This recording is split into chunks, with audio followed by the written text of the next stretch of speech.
ప్రభువుని నమ్ముకున్నావా? అయితే అనేకమైన సవాళ్ళు వస్తాయి. కుటుంబంలో సవాళ్ళు వస్తాయి, సమాజంలో సవాళ్ళు వస్తాయి. నిన్ను అవమానపరిచే వాళ్ళు ఎక్కువ అవుతారు.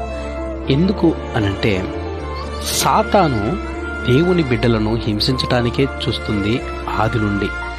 దేవునితో ఎవరైతే కనెక్ట్ అవుతారో సాతానుకు నచ్చదు. అప్పటి నుండే వాడు నీ మీద పగబట్టి నీ మీద ఒక సవాలును తీసుకుని వస్తాడు. అయితే ప్రతిదానికి బెదరకుండా నిలబడి ధైర్యంగా క్రీస్తునందు యథార్థమైన హృదయము కలిగి జీవించగలిగితే, ఈ లోకములో ప్రతి సవాలును జయించగలిగితే, చివరికి నీకు జరిగేదేంటో తెలుసా? జీవ కిరీటం అది నీ హక్కుగా పొందుకుంటావు.